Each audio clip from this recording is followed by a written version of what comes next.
தாவேக அரசனுடைய 100 நாள் ஆட்சி மதிப்பிடும்படியாக என்ன இருக்கு? இல்லை, இது ஒரு கலவையான ஒரு மதிப்பீடு தான் தரணும். நிர்வாகத்தை எடுத்துக்கிட்டிங்கன்னா எந்த அரசும் இது வரைக்கும் செய்யாத ஒன்றை இவங்க செஞ்சுருக்காங்க. 100 நாட்களில் 546 குற்ற சம்பவங்கள் நடந்திருக்குன்னு முரசொலி பிரசுரிச்சிருக்கு. என்ன சொல்ல வரீங்க? இது காவல்துறையினுடைய அவர்களுடைய ஆற்றாமையை, போதாமையை, ஆற்றலின்மையை தான் காட்டுதுன்னு நான் நினைப்பேனே தவிர இந்த அரசனுடைய ஆற்றலின்மைன்னு நான் நினைக்கிறேன். நீங்க இதெல்லாம் சொல்லித்தானே வந்தீங்க, அப்புறம் நீங்க உங்க ஆட்சியில் எப்படி இருக்கு என்ற கேள்வி யதார்த்தமாக எழத்தான். இதை எப்போ கேட்கணும் அப்படின்னா 1825 நாட்கள், 5 ஆண்டுகள் அவர்கள் முடிந்த பிறகு 100 நாட்கள் ஆட்சியில் நாள்தோறும் கொலைகள் மட்டும்தான் நடந்துட்டு இருக்கிறது, சட்டம் ஒழுங்கு சந்தி சிரிக்குதுன்னு சொல்றாங்க. மக்கள் முடிவு பண்ண வேண்டிய இது செய்தி. இது அவர் எதிர்கட்சி சந்தியெல்லாம் சிரிக்கிறதெல்லாம் நான் நினைக்கல. அதே சட்டம் ஒழுங்கைத்தானே இதற்கு முன்னாடி இருந்தவர்கள் தவறு செய்து விட்டார்கள்னு சொன்னது யாரு? அதுதான், கண்ணாடி வீட்டிலிருந்து கல்லெறிஞ்சிருக்க கூடாது. பதவி வரும்போது பணிவு வர வேண்டும், துணிவும் வர வேண்டும் தோழா அப்படின்ட்டு எம்ஜிஆருடைய வாலியோட ஒரு பாட்டு இருக்கு. அந்த மாதிரி இந்த பொறுப்புக்கு நீங்கள் வந்திருப்பது நீங்கள் மக்களுடைய சேவகர்கள் என்பதனால். இந்த ஆட்சியினுடைய மோட்டோ, முழக்கம், பெரும் முழக்கம், இந்த முதல்வருடைய முழக்கம் லஞ்சமற்ற ஆட்சி, ஊழலற்ற ஆட்சி, தூய்மையான ஆட்சி. இதை ஏன் ஒரு அரமனசோடு நீங்கள் செயல்படுத்துகிற மாதிரி இருக்குது? ஒரு சில இடங்களில் சிலதெல்லாம் மாறி இருக்குது, மற்ற இடங்களில் அதே மாதிரி தான் இருக்குன்ற செய்திகள் தான் நமக்கு வருது. நீங்கள் ஜெயலலிதா அம்மையாராக கூட இருக்கலாம். என்ன, ஒரே நாளில் கிட்டத்தட்ட 2 லட்சம் ஊழியர்களே அவர்கள். இந்த நகர்வுகள் இன்னும் நல்லபடியாக தொடர்வதற்கான சாத்தியக்கூறுகள், சமிகைகள் எங்கேயாவது நீங்கள் பார்க்குறீங்களா? That sounds more. நேயர்களுக்கு வணக்கம். இன்றைய நமது சிறப்பு நேர்காணலில் ஐநாவுடைய ஓய்வு பெற்ற அதிகாரியும் எழுத்தாளருமான திரு கண்ணன் அவர்கள் நம்முடைய இணைந்திருக்கிறார்கள். பேசுவோம். வணக்கம் சார். வணக்கம் கோபால். தாவேக அரசனுடைய 100 நாள் ஆட்சி மதிப்பிடும்படியாக என்ன இருக்கு? இல்லை, இது ஒரு கலவையான ஒரு மதிப்பீடு தான் தரணும். மிக்ஸ்டு தான். அவர்கள் புதியவர்கள், இந்த பொது வாழ்க்கைக்கே புதியவர்கள் இவங்க, அதுக்கப்புறம் அரசியலுக்கும் புதியவர்கள், புதியவர்கள், முழுமையாகவே புதியவர்கள். நீங்கள் சொன்ன மாதிரி புத்தம் புதியவர்கள். செங்கோட்டையன் மாதிரி ஒருத்தரை தவிர, அல்லது அவர்கள் வேறு இயக்கங்களிலிருந்து வந்து இவங்களுடைய வேட்பாளராக நின்று வென்ற அந்த பாபு மாதிரி கொளத்தூரில் அவரை மாதிரி ஒரு சிலர் விரல் விட்டு எண்ணக்கூடிய சில பேருக்கு ஒரு அனுபவம், சட்டமன்ற அனுபவமோ அல்லது அமைச்சரவை அனுபவமோ பொது வாழ்க்கை அனுபவமோ உள்ளவர்கள் வெகு குறைவு. பெரும்பாலானவர்கள் முழுக்க புதியவர்கள் இந்த துறைக்கு. இந்த 100 நாளில் அதனால் அப்படி பார்த்தோம்னா அவர்களுடைய செயல்பாடு ஐ எம் பிளசன்ட்லி சர்ப்ரைஸ்ட். ஆமாம், அதாவது சட்டமன்றத்தில் அவர்கள் நடந்து கொள்வதாகட்டும், அல்லது வெளியில் இதழாளர்கள், ஊடகங்களுக்கு பதில் சொல்லக்கூடிய அவர்களுடைய அமைச்சர்களாகட்டும், பெரும்பாலான அமைச்சர்கள் ஒரு அறிவுபூர்வமான, ஒரு சமயோசிதமாக ஒரு பிரச்சனையை சமாளிக்கும் விதத்தில் அவர்கள் பதில் சொல்வதெல்லாம் தெரிகிறது. அந்த வகையில் இந்த அரசை நான் ஒரு 3 விதமாக பார்க்கணும்னு நினைக்கிறேன். ஒன்று நிர்வாகம், இந்த 100 நாளில். இன்னொன்று அரசியல். இன்னொன்று சட்டமன்றத்தில் அவர்களுடைய ஆற்றுகை, பெர்ஃபார்மன்ஸ். இப்படி நம்ம பிரித்து பார்க்கலாம். நம்ம ஒவ்வொன்றா பார்ப்போம். முதல்ல நிர்வாகத்தை எடுத்துக்கிட்டிங்கன்னா எந்த அரசும் இது வரைக்கும் செய்யாத ஒன்றை இவங்க செஞ்சுருக்காங்க. அது என்னென்னா, ஒரு முதலீட்டாளர்கள் மாநாடு என்பது ஒரு 100 நாளில் ஒரு புதிய அரசு நடத்தி காட்டுவது என்பது ஒரு பெரிய வியப்புக்குரிய ஒரு செய்தி. இப்போ நீங்கள் முதல்ல எடுத்தோடனே முதலீட்டாளர் மாநாடு அப்படின்னு சொன்னீங்க. அதுக்கு முன்னாடி நிர்வாகம் சார்ந்திருக்க விஷயங்கள் சொன்னீங்க. நிர்வாகத்தில் நிறைய குளறுபடிகள் இருப்பதாக திமுக உள்ளிட்ட எதிர்க்கட்சிகள் குற்றம் சாட்டுகிறாங்க. நிர்வாகமே தெரியலை அப்படின்னு ஒரு விமர்சனம் வைக்கப்படுகிறது. நீங்கள் சொன்னீங்க புத்தம் புதியவர்களாக இவர்கள் இருக்கிறார்கள், அதனால் இந்த சூழல் இருக்கோ அப்படின்னு கூட நம்ம யோசிக்க வேண்டியிருக்கின்றோம். அடுத்தடுத்து அரங்கேறக்கூடிய கொலைகள் தான் நிர்வாகத்திற்கான சாட்சியா? 100 நாட்களில் 546 குற்ற சம்பவங்கள் நடந்திருக்குன்னு முரசொலி பிரசுரிச்சிருக்கு. என்ன சொல்ல வரீங்க? நல்ல கேள்வி. குறைகளற்ற ஒரு அரசை இவர்கள் நடத்துவதாக நாம் யாரும் நினைக்க வேண்டியதில்லை. இவர்கள் புதியவர்கள். ஒரு குழந்தைக்கு எப்படி பல்லு முளைக்கும் போது டீதிங் ப்ராப்ளம்ஸ், அதற்குரிய சிக்கல்கள் எல்லாம் நடக்கும். வயிற்றுப்போக்கு வரும். அந்த குழந்தை எதை சாப்பிடக்கூடாது அதை சாப்பிட்றோம். அந்த மாதிரி இவர்கள் புதியவர்கள்ன்றதுனால நாம் இன்னும் கொஞ்சம் பொறுத்திருக்கணும்னு நான் நினைக்கிறேன். இந்த சட்ட ஒழுங்கு சீர்குலைவு அப்படின்னு சொல்லிட்டு இந்த குற்றச்சம்பவங்கள் எல்லாம் சொல்கிறது, இதே நேரத்தில் இதே காலத்தில் இதற்கு முன்பு இருந்த அரசில் எத்தனை குற்றங்கள் நடந்தன அப்படின்றத ஒப்பிட்டு பார்த்தால் ஒழிய நம்ம அதை பற்றி பேச முடியாது. இந்த குற்றங்களை தடுப்பதும் இந்த குற்றங்களை கட்டுப்படுத்துவதும் அதே போலீஸ் துறை தான். இதற்கு முந்தைய அரசிடம் இருந்த அதே போலீஸ் துறை தான் இவர்களிடமும் இருக்கிறது. தமிழ்நாட்டை பொறுத்த வரைக்கும் அவர்களுடைய குடிமைப்பணி, தமிழகத்தினுடைய குடிமைப்பணி மற்ற பல மாநிலங்களை விட ஒரு தேர்ந்த ஒரு மிக சிறந்த கட்டமைப்பு உள்ள ஒரு குடிமைப்பணி அப்படின்றத நம்ம பல ஆண்டு காலமாக சொல்லி கொண்டு வருகிறோம். நம்முடைய போலீஸ் துறையை பொறுத்தவரையில் ஸ்காட்லாண்ட் யார்டுக்கு நிகரானது என்றும் நாம் எப்போதும் சொல்லி பெருமைப்பட்டு கொள்வோம். அப்போது இவர்கள் யாரும் மாறலை. இவர்களை வழிநடத்துபவர்கள் இவர்களை வழிநடத்துபவர்கள் இவங்களை சரியாக வழி நடத்தலை, அதனால் இந்த குற்றங்கள் நடக்குது அப்படின்ட்டுலாம் நம்ம சொல்ல முடியும்னு நான் நினைக்கல. ஆனால் இப்போது உங்களுக்கு ஒரு ப்ரிஃபரன்ஸ் இருக்கும், எனக்கு ஒரு ப்ரிஃபரன்ஸ் இருக்கும், உங்களுக்கு டியூனாக இருக்கக்கூடிய அதிகாரிகள் இருப்பாங்க. So is with me. அந்த மாதிரி இருக்கக்கூடிய அதிகாரிகளை தேர்ந்தெடுத்து ஆட்சியாளர்கள் நியமிக்கிறார்கள். அப்படின்னு குற்றம் குறையல. அப்படி இவங்க உதயநிதி என்ன சொல்கிறார்? நேற்று சட்டமன்றத்தில் பட்டியல் எடுக்கிறார். காஞ்சிபுரத்தில் அடுத்தடுத்து 2 கொலை, அமுதன் கொலை சம்பவம், போதைப் பொருளில் இருக்குது, இன்னார் பயன்படுத்துகிறாருன்னு சுட்டி காட்டினப்பட்டதாலேயே காவல்துறை காக்க வேண்டிய காவல்துறை, அவர்களுக்கு பந்தோபஸ்து கொடுக்க வேண்டிய காவல்துறை ஆனால் கொடுக்கலையே, கொலை நிகழ்ந்து இருக்கிறதே என்று குற்றம் சாட்டுகிறார். அதாவது இது ஒரு அரசியல் விமர்சனமாக நான் எண்ணுகிறேன். கொலைங்கிறது அரசியல் இல்லை. உதயநிதி வைக்கக்கூடிய குற்றச்சாட்டு காவல் காக்க வேண்டிய காவல்துறையே அவர்கள் கைகட்டி கொண்டு நிற்கிறார்களோ அப்படின்றதான குற்றச்சாட்டு. இந்த அரசிடம் பணியாற்றுபவர்கள் அவர்கள் திசை தெரியாமல் திக்கு தெரியாமல் கட்டுண்டு இருக்கிறார்கள் அப்படின்றது தான் அவர் வைக்கிற ஒரு கட்டுரை, நேரட்டிவ். அதற்கு நான் பதில் சொல்கிறேன். முதல்ல இவர்களுக்கு வேண்டிய அதிகாரிகளை தேர்ந்தெடுத்து நியமித்தார்கள் என்பதெல்லாம் நான் முழுமையாக ஒத்துக்க மாட்டேன். இவர்களுக்கு அதிகாரிகள் யாரும் தெரியாது. அதனால தான் முதல்லே சொன்னேன், இவர்கள் மிக புத்தம் புதியவர்கள். இவர்களுக்கு வேண்டிய அதிகாரிகள் வேண்டாத அதிகாரிகள் அப்படின்றதெல்லாம் கிடையாது.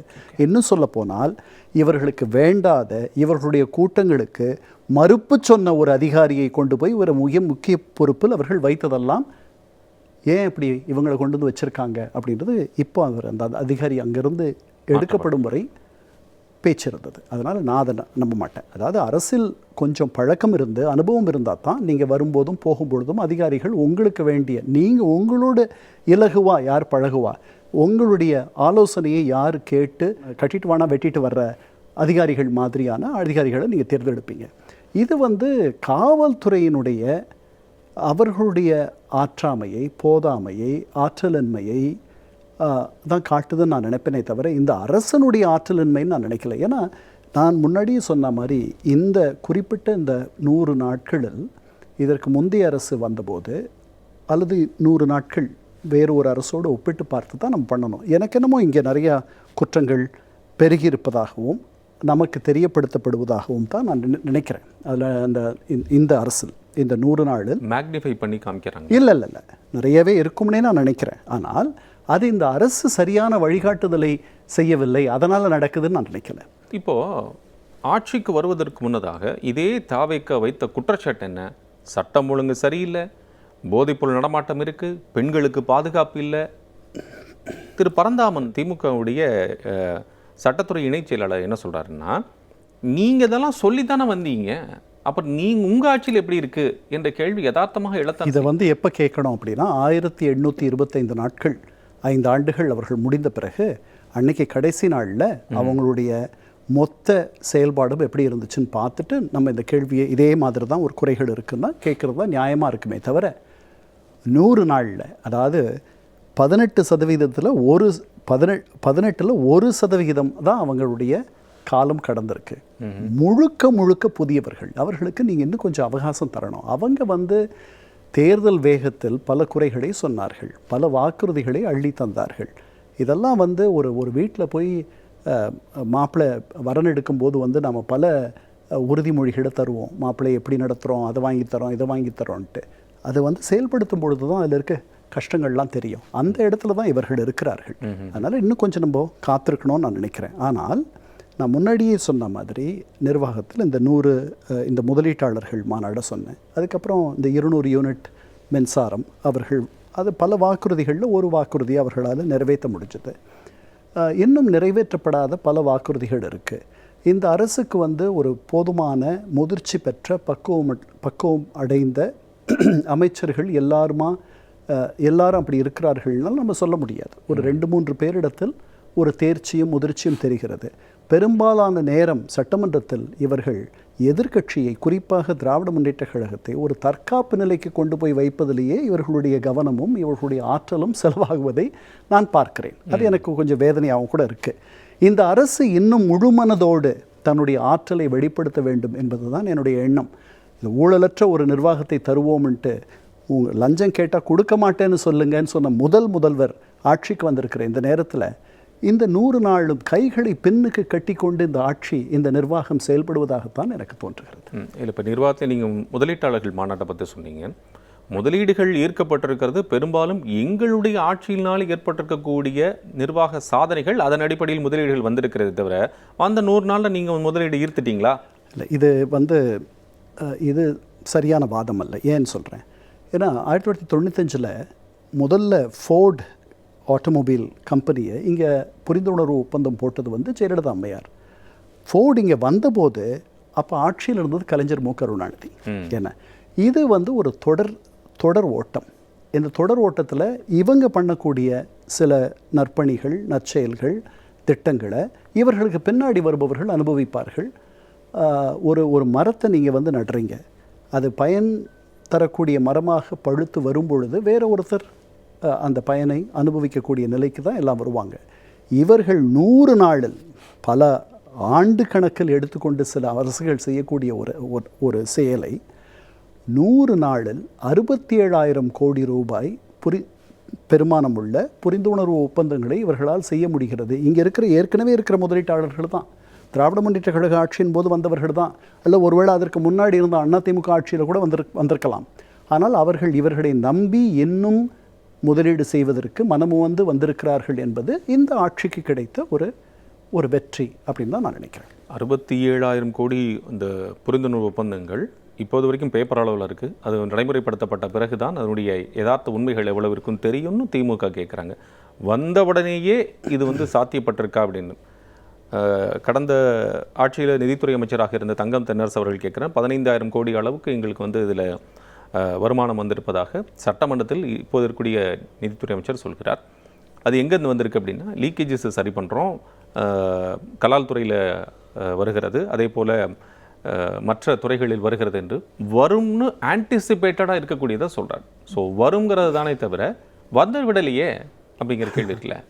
எப்படி உடனே எல்லா புரிந்துணர்வு ஒப்பந்தங்களிலும் இருக்கக்கூடிய அதே சிக்கல் தான் இந்த புரிந்துணர்வு ஒப்பந்தங்களிலும் இருக்கிறது. மொத்தம் ஆக்சுவலாக இது 1 லட்சத்துக்கு மேலே புரிந்துணர்வு ஒப்பந்தங்கள், 104 புரிந்துணர்வு ஒப்பந்தங்கள் மொத்தமாக. அதனால் அதில் 1 லட்சத்தி சில்லற பேருக்கு வேலை கிடைக்கும் அப்படின்லாம் சொல்கிறாங்க. எல்லா புரிந்துணர்வு ஒப்பந்தங்களும் அவை நடைமுறைப்படுத்தப்படும் பொழுது அந்த ஒப்பந்தத்திற்கும் நடைமுறைக்கும் ஒரு பெரிய இடைவெளி இருப்பதை எல்லா அரசுகளிலும் நீங்கள் பார்க்கலாம். இந்த அரசிலும் பார்ப்பீர்கள், அதில் ஒன்றும் சந்தேகம் இல்லை. நிதியமைச்சர் வந்து அவர் புதியவர். அவர் அந்த மேனாள் நிதியமைச்சர் கேட்டதுக்கு அவர் சொன்ன பதில் வந்து அவர் தடுமாறினார். அவருக்கு சரியாக பதில் சொல்ல முடியவில்லை. உண்மை என்ன சொல்லியிருக்கணும், 15,000 கோடி எப்படி அந்த வெள்ளை அறிக்கையில் அவங்க சொன்னாங்களோ, எப்படி நிதிநிலை அறிக்கையில் சொன்னாங்களோ, வெள்ளை அறிக்கையில் 20,000 கோடி ஓட்டைகளை நாங்கள் மூடுவதன் மூலமாக கிடைக்கும்னு சொன்னாங்க. அதை 15,000 கோடியாக நிதிநிலை அறிக்கை குறைச்சிருச்சு. இதை எதிர்பார்க்கிறோம், இது வரும். அந்த 15,000 கோடி வரும்ன்றது எனக்கு அந்த நம்பிக்கை இருக்குது. ஏன்னு சொல்கிறேன், இங்கே வந்து ஒரு இணையான இன்னொரு பொருளாதாரம், பத்திரப்பதிவுத்துறை, மோட்டார் வாகனத்துறை, இப்படி டாஸ்மாக், இந்த மாதிரி அரசு துறைகள் அத்தனையிலும் நடந்துட்டுருக்கிறத நீங்கள் பார்க்கலாம். அப்படி இருக்கும் பொழுது இந்த ஓட்டைகளை அடைப்பதன் மூலம் 15,000 கோடி வரும் என்று நான் நம்புகிறேன். அவர் வந்துட்டா மாதிரி அவர் பேசினதில் வெளிப்பட்டுச்சு. அவர் நிதானமாக பேசியிருக்க வேண்டும். ப்ரொஜெக்டட் அப்படிங்கிறத சரியாக சொல்லியிருந்திருக்கணும். ஆனால் அவர் வந்துடுச்சு அப்படிங்கிறத சொல்லியிருக்காரு. அங்கே தடுமாறுகள் அப்படிங்கிறத நீங்கள் எடுத்து காட்டுறீங்க. இப்போ நிர்வாகத்திலேயே இன்னொரு சிக்கல் என்ன இருக்குது? திரு உதயநிதி குறிப்பிடுகிறார். நான் சொன்ன விஷயங்களை கூட குறிப்பிட்றேன். 100 நாட்கள் ஆட்சியில் நாள்தோறும் கொலைகள் மட்டும்தான் நடந்துட்டு இருக்கிறது, சட்டம் ஒழுங்கு சந்தி சிரிக்குதுன்னு சொல்கிறார். எனக்கு அப்படி தோணலை. அப்படி அதாவது இந்த மக்கள் ரொம்ப அறிவாளிகள், தமிழர்கள், தமிழ் மக்கள். அவர்களுக்கு யார் எந்த இடத்துல வைக்கணும், அவங்கள எப்போ அந்த இடத்துல இருந்து கீழே இறக்கணும், அல்லது அதுக்கு மேலே கூட அவங்கள கொண்டு போகணுன்றதுலாம் தெரியும். 1996 தேர்தலின் போது, பொது தேர்தலின் போது நான் இங்கே இருந்தேன்.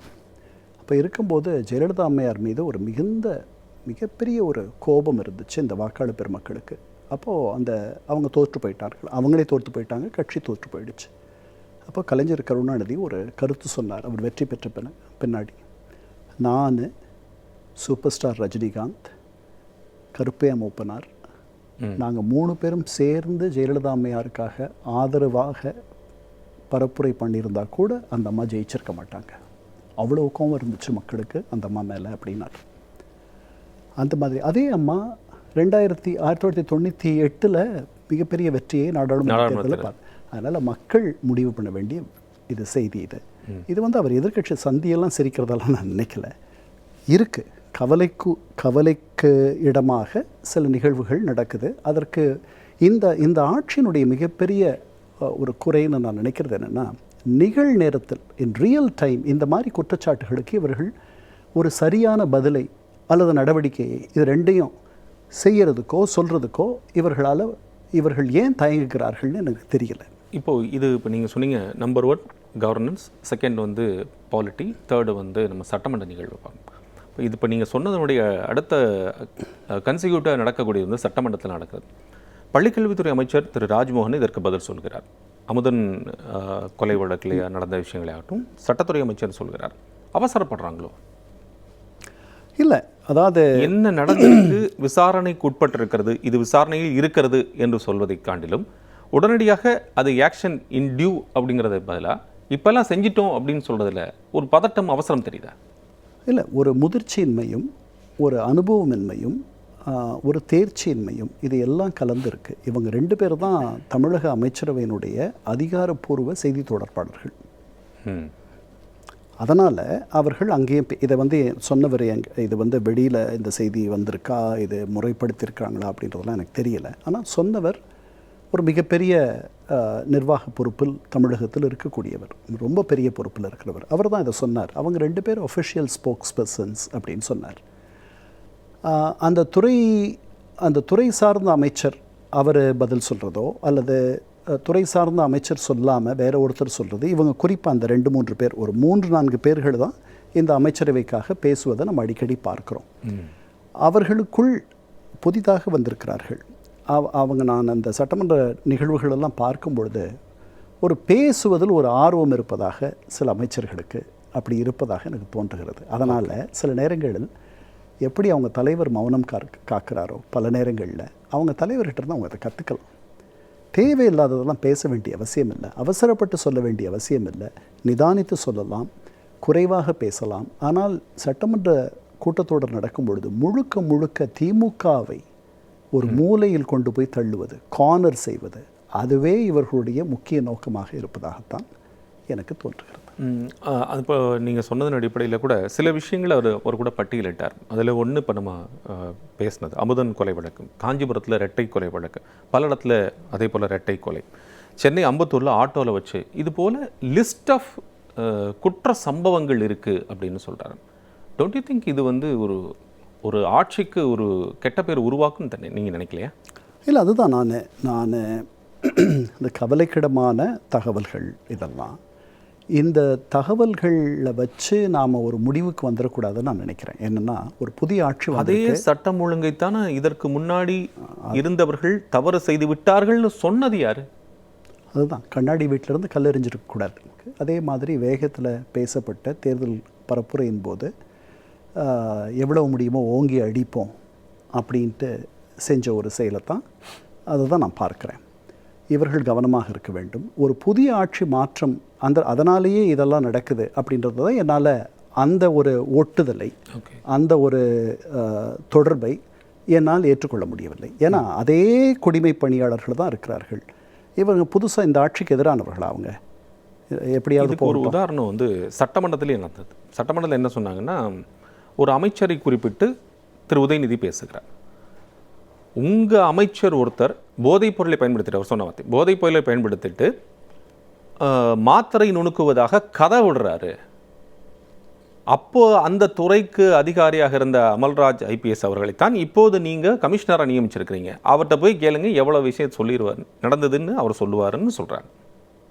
அப்போ இந்த ரெண்டையும் லிங்க் பண்ணக்கூடிய விஷயத்தை எதிர்க்கட்சி சொல்லுதா இல்லையா? அதை கேட்கக்கூடிய இடத்தில் தாவேக்கு இருக்கிறதா? இல்லை, நான் முன்னாடியே சொன்னேன், அமைச்சர்கள் வந்து மிக புதியவர்கள், பொது வாழ்க்கைக்கே புதியவர்கள், தகுதி மிகுதி படைத்தவர்களை மட்டும்தான் இந்த அமைச்சரவையில் அமைச்சர்களாக வைத்திருக்கிறார்கள் அப்படின்ற எண்ணமெல்லாம் எனக்கு கிடையாது. அதனால் அதற்கு பேர் தான் அரசியல். அரசியலில் வந்து நீங்கள் இந்த தகுதிகளெல்லாம் இருந்தால் தான் நீங்கள் அமைச்சராவீங்க அப்படின்ட்டு நம்ம சொல்ல முடியாது. அதுதான் ஜனநாயகம், அதுதான் ஜனநாயகத்தினுடைய வெற்றி, அதுதான் ஜனநாயகத்தினுடைய தோல்வி. அதனால் யாரெல்லாம் நம்மை ஆட்சி செய்யக்கூடாதோ அவர்களெல்லாம் கூட சில நேரங்களில் நம்முடைய ஆட்சியாளர்களாக வந்து விடுகிறார்கள். இந்த தொடர்பு வந்து கவலை அளிக்கும் ஒரு தொடர்பு. அந்த வீடியோவை நானே பார்த்துருக்கிறேன். எனக்கு இந்த மாதிரி ஒரு அமைச்சரை அவரை பற்றி ஒரு விசாரணை கூட இல்லாமல் அவர் தொடர்ந்து அமைச்சராக செயல்படுவது என்பது எனக்கு ரொம்ப சங்கடமாக இருக்குது. இந்த தொடர்பை நான் வந்து புரிஞ்சுக்கிறேன். ஆனால் காஞ்சிபுரத்தில் நடக்கும் கொலை, அங்கு நடக்கும் பலாத்காரம், இதுக்கெல்லாம் இந்த அரசு வந்தது தான் காரணம்னு சொல்கிறது தான் என்னால் புரிஞ்சுக்க முடியலன்னு சொல்கிறேன். சட்டமன்ற நிகழ்வுகளை நீங்கள் சொன்னீங்க, இதுக்கிடையில் இன்னொன்று இருக்குது, அதை நம்ம பேசுவோம். சட்டமன்ற நிகழ்வுகளில் தாவேக்க ஆட்சியாளர்கள், அமைச்சரவையில் இருக்கக்கூடியவர்கள் எப்படி கையாளுகிறார்கள்? எதிர்க்கட்சியுடைய கேள்விகளையோ அல்லது அவர்கள் வைக்கக்கூடிய விமர்சனங்களையோ எப்படி கையாளுகிறார்கள்?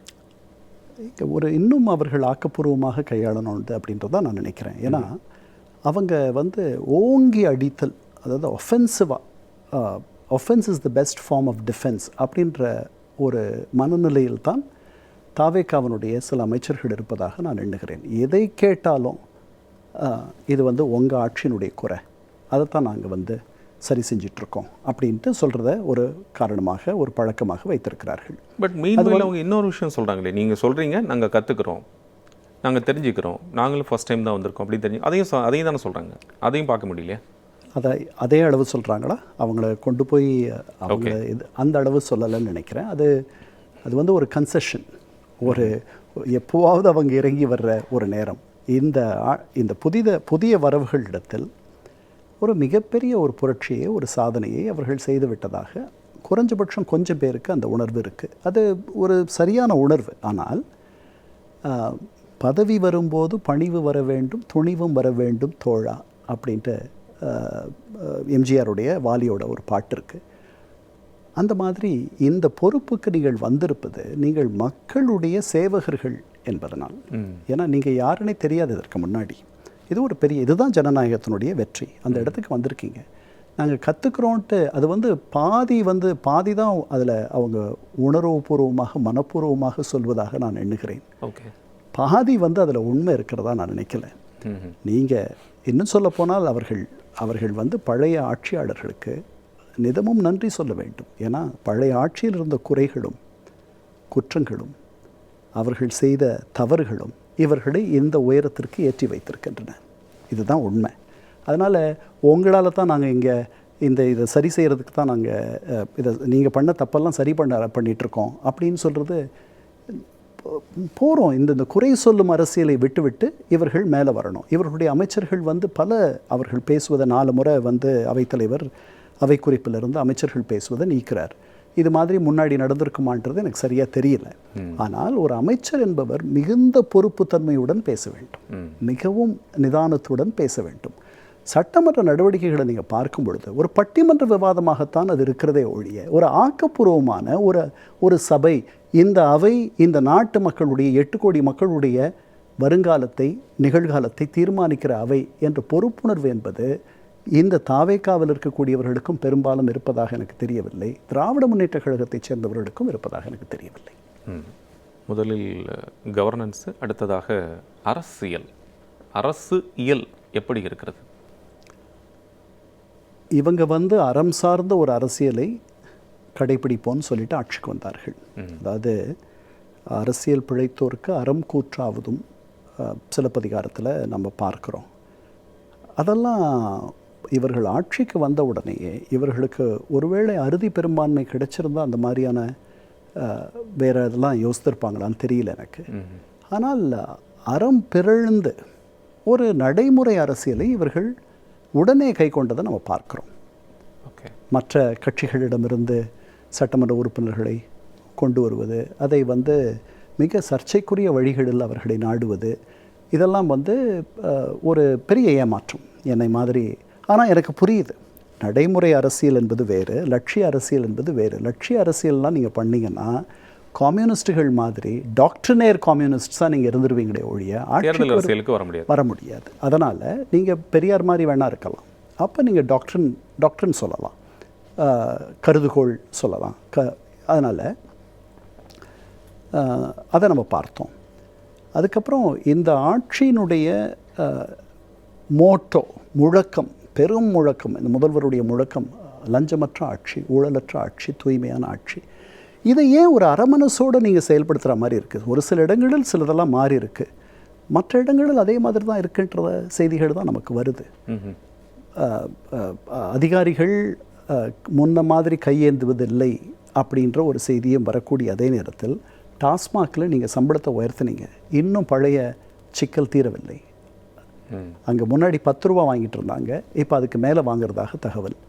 இந்த மாதிரி அறையும் குறையுமாக, அங்கொன்றும் இங்கொன்றுமாக உங்களுடைய நல்லெண்ணம் பிரதிபலிக்கிறதை ஒழிய இந்த மரபணுவை, இந்த 67க்கு பிறகு இந்த தமிழர்கள் மத்தியில் இந்தியாவில் ஊறி போயிருக்கக்கூடிய இந்த ஊழலை நீங்கள் முற்றிலுமாக, உங்களுக்கு இவ்வளவு பெரிய ஒரு மேண்டேட், இவ்வளவு பெரிய ஒரு ஆணையை மக்கள் தந்திருக்கிறார்கள், இதை வந்து நீங்கள் முழுமையாக பயன்படுத்தாமல் ஏதோ ஒரு தயக்கத்தோடவே செயல்படுவதாக எனக்கு தோன்றுகிறது. நிர்வாகம் சார்ந்திருக்கக்கூடிய சிக்கல்களா, அல்லது இவங்க சொல்வதை கேட்பதற்கு தயாராக இல்லாத இடம் அங்கே இருக்கிறா, பியூரோக்ராட்ஸோ அல்லது சிஸ்டமோ, பிரச்சனைகள் இருக்குன்னு நீங்கள் கருதுறீங்களா?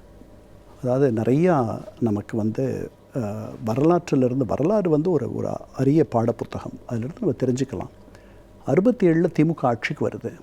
ஒரு ஒற்றை ஆசிரியர் பள்ளியை மூடிவிடுகிறார்கள். நாவலர் நெடுஞ்செழியன் கல்வி அமைச்சர், அந்த ஊரை சேர்ந்தவர் வந்து சொல்கிறாரு, அண்ணன் நீங்கள் சொல்லுங்கள், மாவட்ட ஆட்சியருக்கு திருப்பி திறக்க சொல்லுங்கள், அந்த பள்ளி வேணும் நமக்கு. அப்போ நாவலர் கேட்குறாரு, நான் சொன்னால் கேட்பாங்களாயா? கல்வி அமைச்சர் நாவலர் முதன்முறையாக வந்திருக்கிறார். அப்புறம் அது பேரறிஞர் அண்ணா கிட்ட போய் அவர் சொல்லி அது அந்த பள்ளி திறக்கப்படுது. எதுக்கு சொல்ல வரேன்னா, நீங்கள் பேரறிஞர் அண்ணாவாக இருக்க போகிறீங்களா, கல்வி அமைச்சர் நாவலராக இருக்க போகிறீங்களா என்று நீங்கள் முடிவு செஞ்சிடணும். நீங்கள் ஜெயலலிதா அம்மையாராக கூட இருக்கலாம். என்ன, ஒரே நாளில் கிட்டத்தட்ட 2 லட்சம் ஊழியர்களை அவர்கள் அம்மையார் வீட்டுக்கு அனுப்பினார்கள். உங்களுக்கு அவ்வளவு பெரிய மேண்டேட் இருக்குது, உங்களுக்கு அவ்வளவு பெரிய ஆதரவு இருக்குது. நீங்கள் அதிரடியாக மக்கள் நலனுக்காக எந்த முடிவை எடுத்தாலும் அதில் சில தப்பெல்லாம் நடக்கும். நீங்கள் அதுக்கு பேர் தான் ரிஸ்க்கு. அது நல்லபடியாகவும் முடியும், தப்பாகவும் முடியும். அது வந்து ஒரு இழப்பு. அது ரெண்டுத்தையும் நீங்கள் தாங்கக்கூடிய மனப்பான்மை இருக்கணும். அதில் நீங்கள் வந்து உங்களுக்கு முன்னாடி இருந்தவங்க சில பேருடைய யோசனை கேளுங்க. நமக்கு தெரிஞ்சு கேட்க வேண்டாம், தெரியாத கேட்கலாம், கேளுங்க. அடிக்கடி ஆய்வு கூட்டங்கள் நடத்துங்க. அடிக்கடி உங்களுடைய செயல்களை சுய விமர்சனமும் பரிசோதனையும் செய்து கொள்ளுங்கள். உங்களை இன்னும் தேர்ந்தவர்களாகவும் தகுதி படைத்தவர்களாகவும் மாற்றிக்கொள்ளுங்கள். ஏன்னா உங்களிடத்தில் வந்து இவ்வளவு பெரிய எதிர்பார்ப்பை நாங்கள் வச்சுருக்கோம். அதனால் இந்த நகர்வுகள் இன்னும் நல்லபடியாக தொடர்வதற்கான சாத்தியக்கூறுகள், சமிகைகள் எங்கேயாவது நீங்கள் பார்க்குறீங்களா? That sounds more.